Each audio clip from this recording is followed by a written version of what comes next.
already know, Foresight Europe Network, FEM, which is the Millennium Project subnetwork in Europe. So the Millennium Project is a think tank that tries to act like a trans institution, because we think that we are addressing humanities, addressing some global challenges that need global responses. And thus, we consider ourselves in the Millennium Project as a trans institution. We try to put together UN organizations, governments, different level, regional level, local level, national level, NGOs and foundations, corporations and private sector as a whole, and of course, universities and academia. The Millennium Project was established in the late 90s as a result of long and deep feasibility studies to define clearly what was the scope of this new think tank, of this new independent think tank.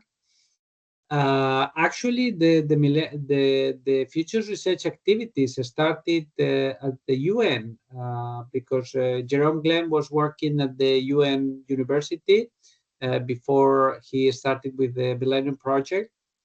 So the Millennium Project was kind of United Nations spin-off to become an independent think tank or an independent trans institution.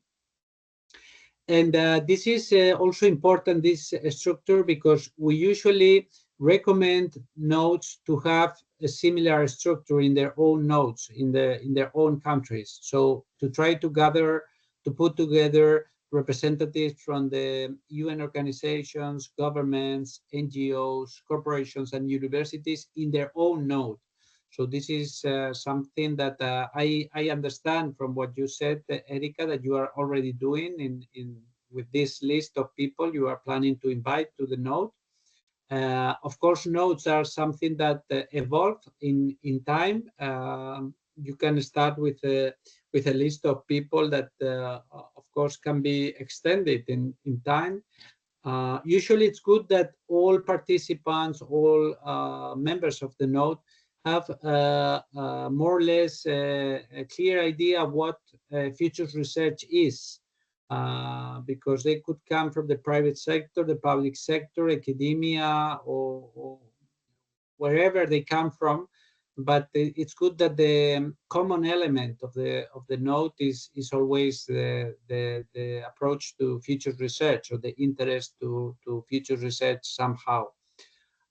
So this is the starting point. It would be good to have this idea of this composition, or this organization of the node representing these 5 elements, which I understand from your list that you are already doing. And then the nodes, we are very flexible on how they are organized. So you are a very autonomous organization under the Millennium Project. Some of the nodes decide to have physical meetings, for instance, once a year or twice a year. Other nodes decide to operate in a more virtual way, so that they have virtual meetings with node members, because it might be larger countries where meeting in person could be more challenging sometimes. We are very flexible in the way you decide to go ahead with the node organization. What is very important and mandatory for all the nodes is to try to be active in the Millennium Project activities. So anytime we are, for instance, inviting you to participate in a Delphi survey, or in meetings, or in virtual working groups, or we are asking the nodes also to contribute to our reports and research on the state of the future or other elements, it's we expect the nodes to contribute somehow, to give your feedback, to try to participate, so that this is really a very active network, and not only an association type of network. So nowadays we have more than 70 nodes worldwide and 2 regional networks. I would say that we actually have 3 regional networks today. We have one in Europe that I have mentioned, the Foresight Europe network. We have another one in Latin America, which is River, which actually covers the whole Ibero-America region, which means Latin America, so South America, Caribbean region, Mexico also, and also Spain and Portugal as part of that Ibero-American region. And we have a third network now at the South Asia area that is called the South Asia Foresight Network, which is already active, and it's also part of the Millennium Project. The role of the nodes that you can see here is to identify participants, translate questionnaires and reports, and conduct interviews, special research, workshops, symposiums, and advanced training. So in a nutshell, I would say that the role of the nodes is to contribute to the Millennium Project research and then to disseminate what we do in terms of our reports, our research activities, and our overall futures research activities. The purposes of the Millennium Project are to create a global ongoing capacity to improve thinking about the future, make that thinking available through a variety of media for consideration in policy making, in advanced training, in educational curricula, and in public education. So it's very important that we have some kind of representation or links to academia, universities, education system, and so on, so that what we are doing in terms of research, future research tools, and so on, it could be used in the education system, and continually respond to feedback to accumulate wisdom about potential futures. And as you know, this is a result of what we call the collective intelligence approach, which is, as you know, very important in future research.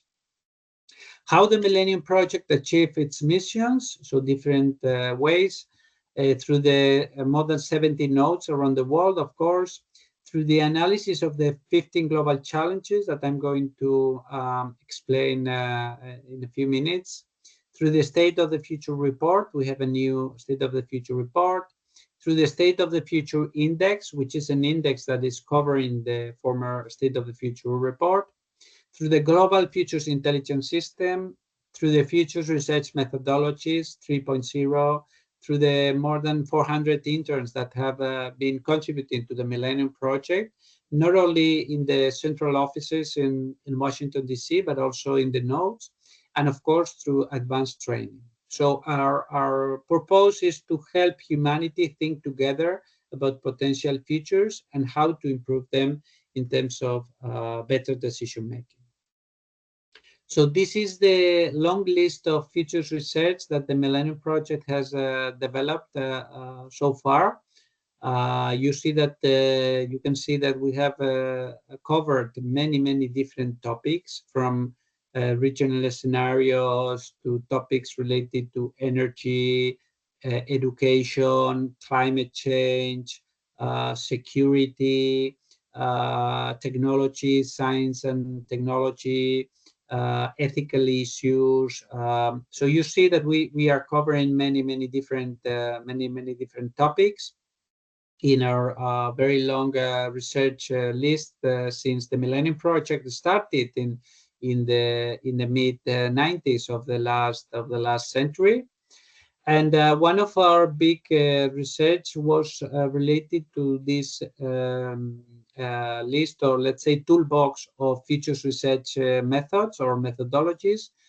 This is the version 3.0 that includes 39 chapters and 37 different methods of futures research with more than 1,300 pages. And we consider this the largest collection of internationally peer-reviewed methods to explore the future ever assembled in one unique source.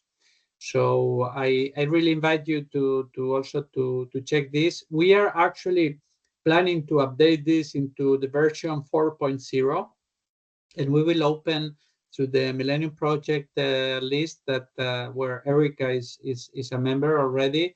We will launch a call for contributions to the update of this list or toolbox of futures research methods.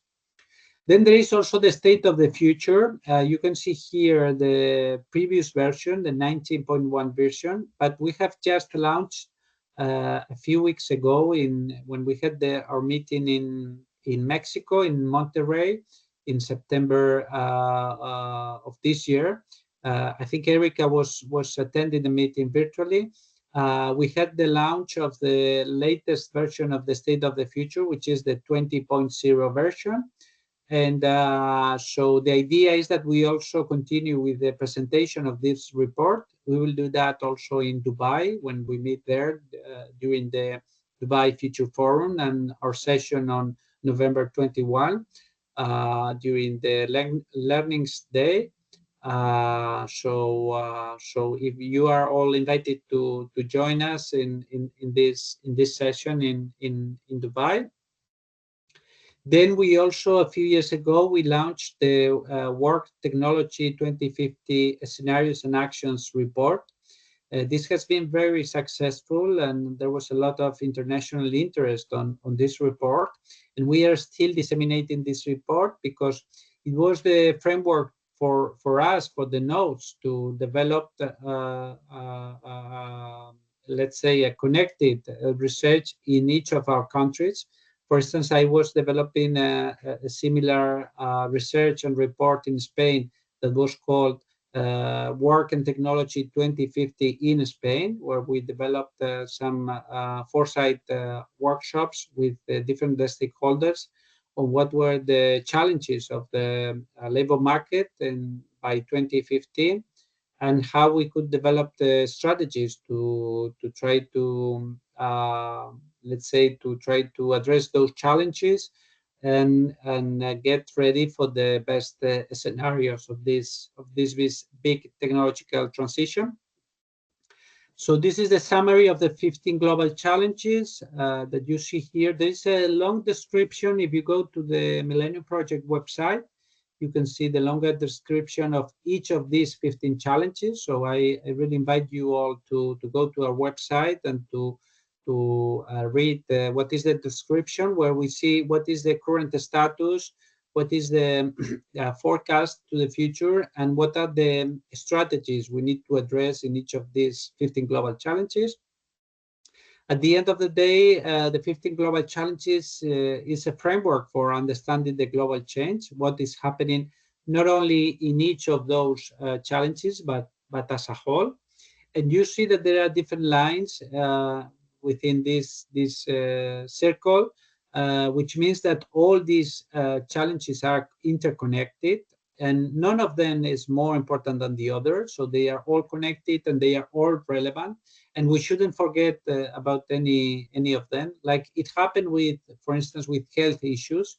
Before the COVID pandemic, we were not talking so much on health issues because we were very much on sustainable development, on technological breakthroughs and global convergence of IT, on peace and democratization, on population and resources. We forgot a little bit about health issues.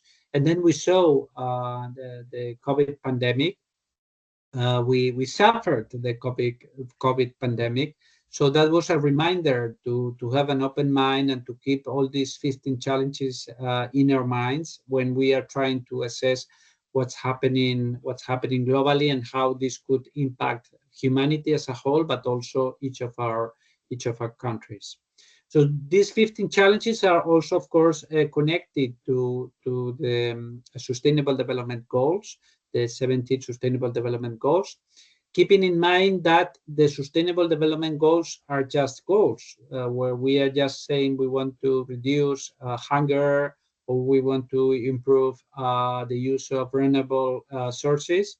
Whereas in the global challenges in the Millennium Project side, what we have is we speak about challenges, about longer term, let's say, big challenges that we need to address. So there's no concrete, let's say, quantitative target that we need to achieve, but it's more a challenge that we need to understand in its complexity. So that's the big difference between global challenges and sustainable development goals, even if they are all connected. So through the State of the Future, the Millennium Project is monitoring, all the time, those big 15 challenges, and so that we can see where we are improving and where we are doing worse. As a result of the State of the Future of this report, we developed a set of indicators, around 30 indicators, where we can assess where we are winning and where we are losing. So, for instance, here in the left side, you can see those indicators where the humanity as a whole is improving, and on the right side, you can see those indicators where humanity as a whole is going worse. And here, for each of them, what we do is we compare the past developments, the current situation, and the forecast we do for the next 10 years. So here you can see the evolution since 2000 to 2010 to 2020, and then the forecast to 2030. So this is what it shows. It shows us if we are winning or if we are losing as a whole. And then we also suggest strategies, because if we are talking about, for instance, this climate challenge. Of course, when we are talking about that, the Millennium Project is suggesting some concrete global strategies that the humanity should address, like a US-China goal on 350 ppm gas emission thresholds. We are talking about climate change, of course, but also about environmental security, science and technology, and research and development, the conflict prevention related to climate change. For instance, related to this, we also suggest very disruptive technologies or approaches, like having technologies for in our food industry, where we can speak about meat without animals, and we can speak about having food, what we call pure meat or synthetic food, that would dramatically reduce the climate impact of the current food production. So these are examples of strategies that the Millennium Project is presenting as a result or as a consequence to address those 15 challenges. And of course, these are also included in the last State of the Future report. And we also, some years ago, we launched this Global Futures Intelligence System.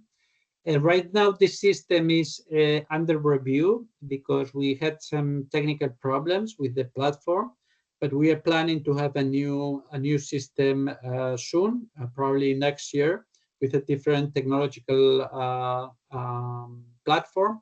So the whole idea here is that we gather in this system all the research and work that the Millennium Project has developed in these more than 20 years, since the late 90s, and so that we can have it in a unique platform, electronic platform, where participants, where researchers, where policymakers can, of course, get into this platform and search all the information and knowledge available on that.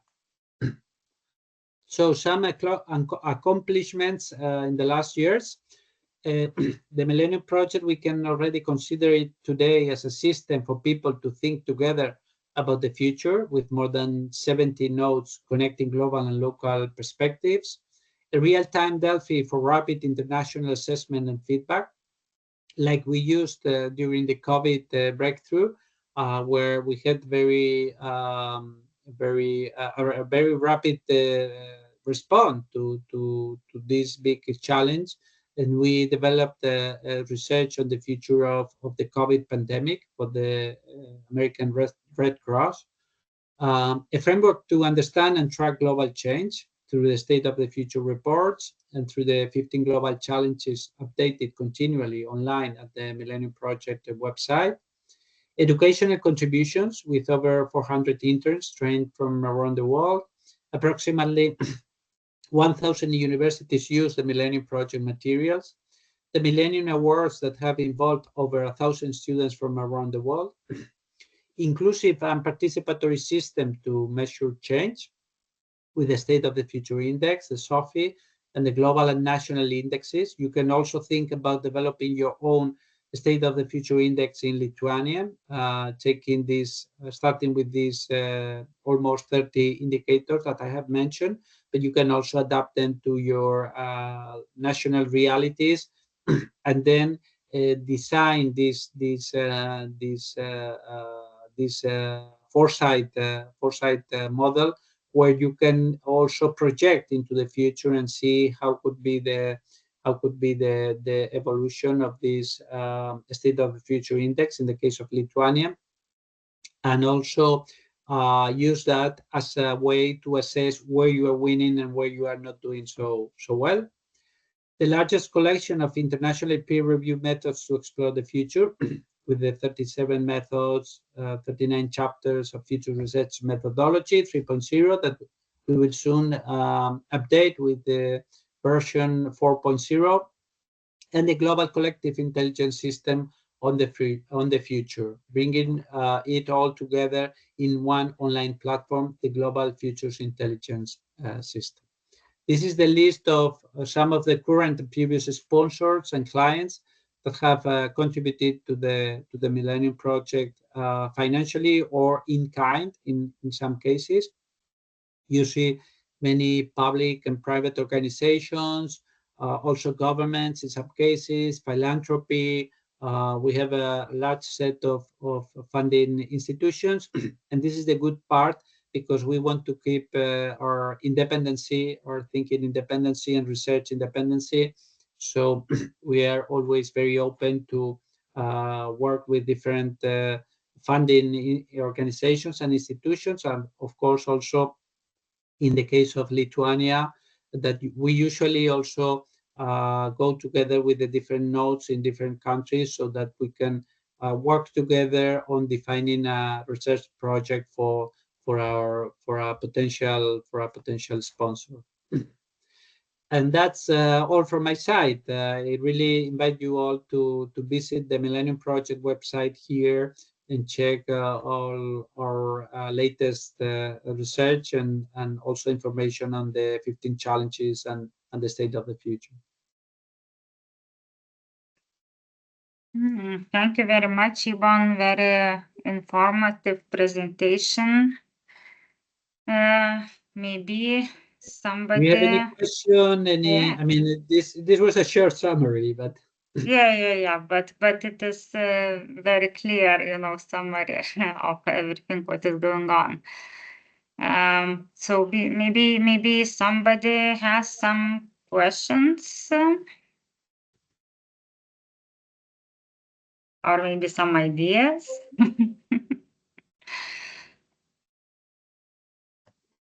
Yes, please, Arturas. Yeah, I have a short question. Thank you very much for your really interesting presentation. It shows the scope of your work, the expansion of your work. I would like to ask about the policy-making impact dimension of your organization, of your network. Apparently, a lot of things happen on a national level to a smaller or large extent. I'm sure there is a dialogue between nodes and governments and so on. But on this international level and transnational level, I mean, organizations like of course, UN, first of all, are you given a floor for policy-making impact, and other organizations like OECD, I don't, Commission, whatever? Yeah. Yes, of course. Policy making is one of our big targets. 2 months ago or 1 month ago, I was in New York during the Summit of the Future.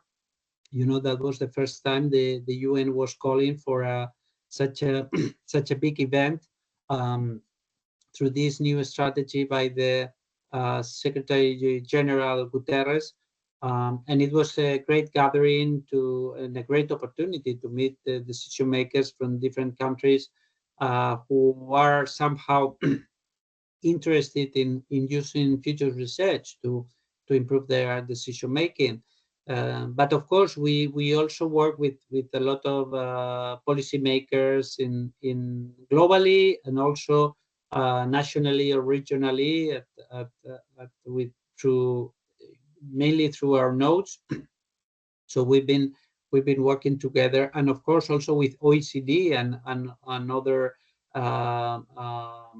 multilateral stakeholders. You know, OECD has this foresight government foresight group where we usually get an invitation to attend, and Jerome Glenn was participating in several meetings.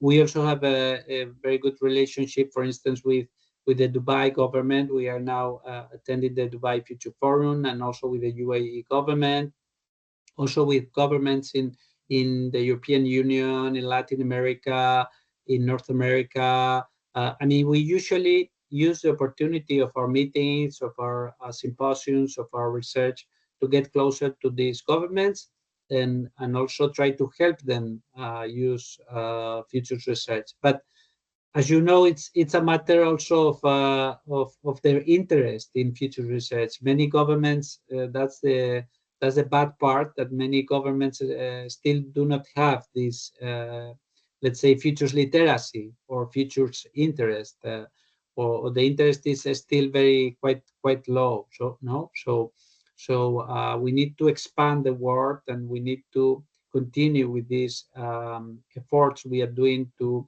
bring futures research and futures literacy into academia, into education system, and also help governments understand what's about futures research and how they can apply it to policy making.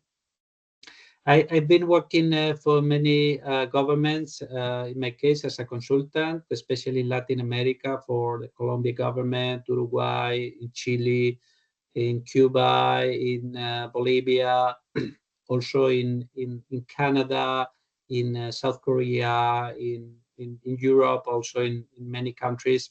But still, we have a lot to do, and because many times policymakers, they do not understand about futures research. So we are still, I would say, in step one, where we need to tell them about futures literacy. Thank you. Maybe some other questions. So maybe Erika, what is the status of the? I think is it the Lithuania 2050 process? It is ended. It is approved by government, by parliament, and Justinas now knows better what. But now it's a plan of activities is done. Yeah, Justinas. Yeah, thank you, and thank you for the presentation. Yeah, the overall strategy was approved by the Parliament on in December 2023. Since then, there's been work on a sort of stress testing exercise that focuses mostly on the security aspects of the strategy, national security and strengthening thereof have been identified as like prerequisites for the subsequent longer term goals down the line. And so now using the same foresight methods, using, Delphi surveys, scenario building, road mapping and backcasting, we're trying to sort of insert a future-oriented perspective into our medium-term security planning so to increase the likelihood of the success of the whole 2050 vision. That's the one concrete follow-up. At the same time, as Erika has mentioned, there is work going on to revise the key document that is a 10-year-long document that is the main vehicle for implementation of the long-term vision in our national strategic governance system. These long-term visions are not directly implemented, rather they're implemented on a sort of 10-year-long agenda that has, responsibilities assigned, instruments assigned, financial projections assigned, etc. The current one, approved in 2021, is now, it just had its first interim evaluation, and there will be a process next year to start revising it to bring it align also more with, now approved 2050. So there's work ongoing. However, 2 days ago, we got a new government. Many of its, rather, we got the elections. We don't yet have a government. The government will be formation. The parties that will likely form the new government are generally, they voted in favor of the strategy, though not in such numbers as the outgoing position, obviously. They also included demanded and got an inclusion of a clause in the accompanying legal act to start a debate about, to have a debate about the long-term financing of the vision and the activities that it requires. So we expect that there will be a reopening of the debate of the vision, or at least some of its more practical implementations. However, it is getting slowly seeded into the more like lower level strategic planning at the ministry level, agency level.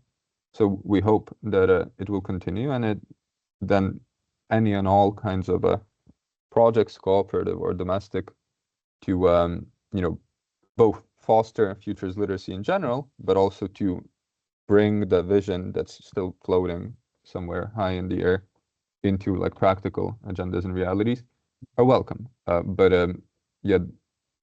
This is now, I think, a particularly tricky moment to start planning new projects, just because of the transition, the political transition that is about to take place. Yes. So did I understand that the let's say the leading unit in terms of organization is in one ministry? No, Strata works as it's affiliated and reports to the Office of the Prime Minister, the Chancellor of the government. Prime Minister, okay. There is a varying degree of entrenchment of foresight in different ministries. Some have tested it out more so than others. Some have been doing foresight way before others, but have since lost the competences. So the picture there is uneven. But now the idea was that you have the main competence center horizontal, so under the government, and then we work on case-by-case basis with ministries, and ideally in projects that always involve more than just one ministry to foster that interinstitutional cooperation. Then again, I don't think that as of yet, Strata is the clearly designated main center of foresight, because there's also the Futures Committee in the Parliament. We have the National Library that has some foresight research capacity, and the specific terms of cooperation, I think, are not yet settled, just because everything is new. But either way, the idea is still to have a more horizontal approach than ministry by ministry.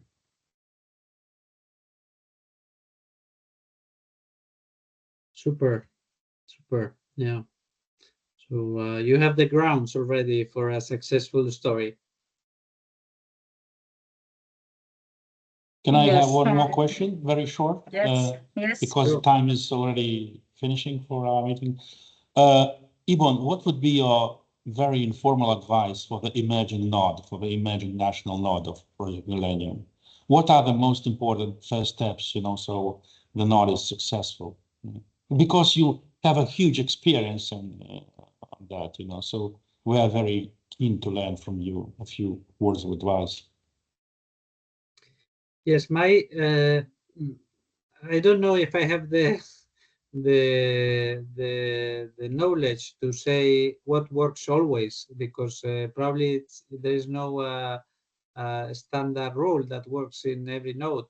But I would say that, like in many other initiatives, it's good to have a good planning, so that more than having the highest level representatives of all the stakeholders and so on, that many times we get a little bit obsessed in having very high level people around the node. I think it's more important that you have the right people who are ready to work, and that you have the right planning and strategy for the node. Define, as Erika said, who is doing what at the end. Your like 3, 4, 5 years strategy for the node, to say, in these 3, 4 years, we are planning to, I don't know, to develop our state of the future index in Lithuania, or we want to do a research on the future of whatever you think it's important, and connect that to the Millennium Project.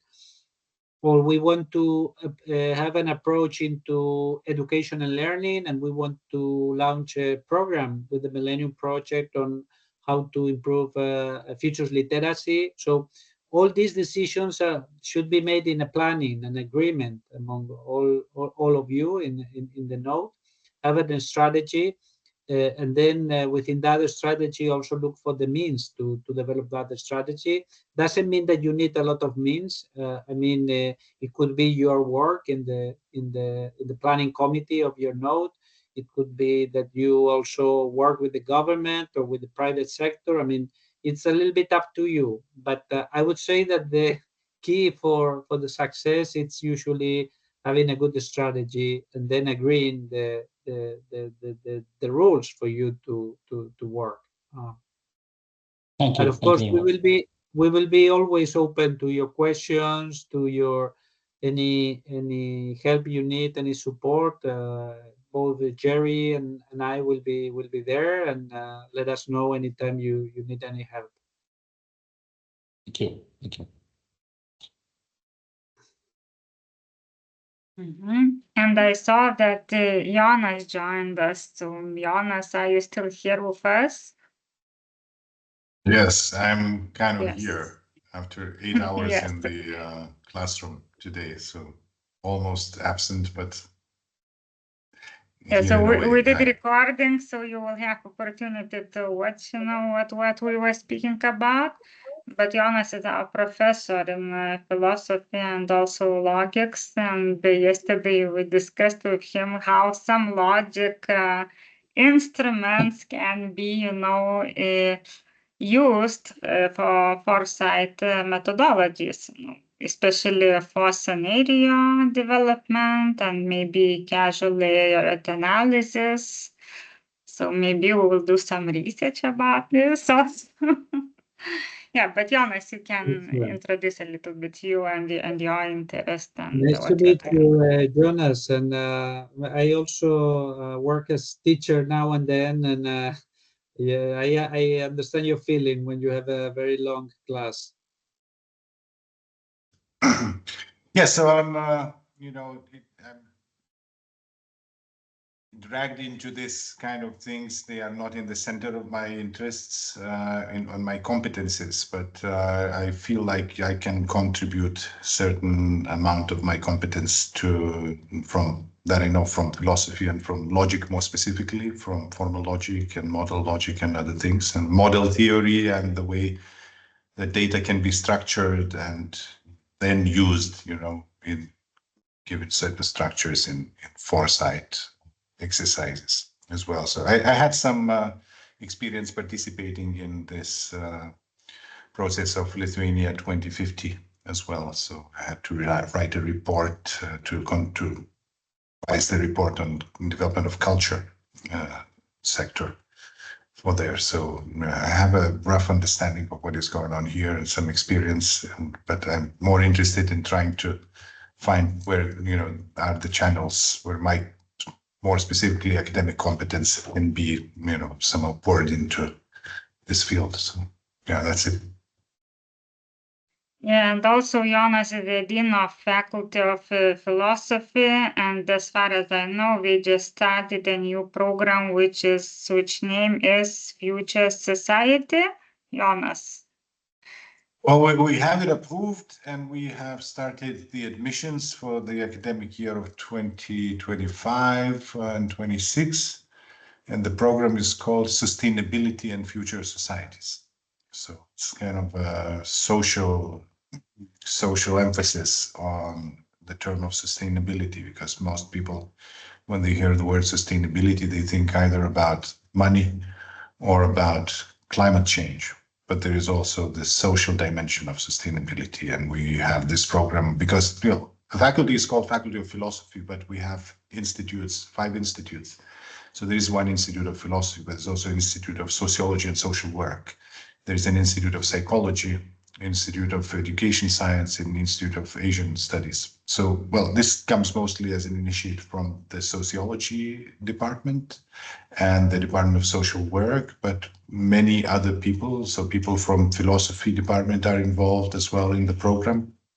And it has a practical dimension, so there is a lot of collaboration with the NGO sector as well, and we think that this is going to be a very exciting program. We are anxious to start it, and we'll see how it goes. It's a bit of an experiment to us, because we, at the Faculty of Philosophy, we never had a foreign language program so far. So most of us, actually every single study program that we had was in Lithuanian. We only had separate courses in English offered for exchange students and so on, but now we have matured to try to offer a full-scale BA program at this moment. So, yeah, that's it.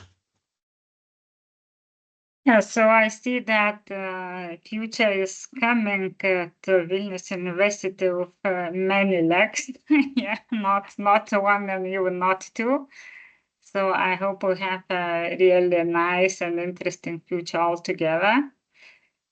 And if there are no more questions today, we still are connected by email, so everyone can contact everyone without asking somebody's permission or something, just if it is needed.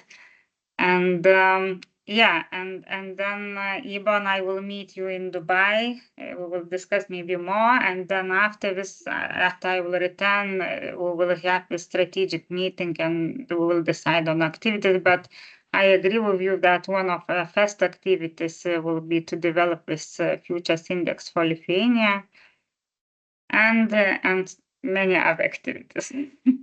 Yes. Yeah. So that's a good planning. So let's meet in Erika in Dubai, and then I'm sure Jerome will also be there, and you'll have all the strategic information to come back to this wonderful group and start your planning in the note. I really wish you all a lot of success. And again, if you have any question, you need any support, just let me know. Okay, so thank you very much. And to all of you, have a good evening. Thank you. Yeah. Thank you very much. Thank you, and Thank have you. a lovely Bye. day. Thank you. Bye-bye. Bye. Bye.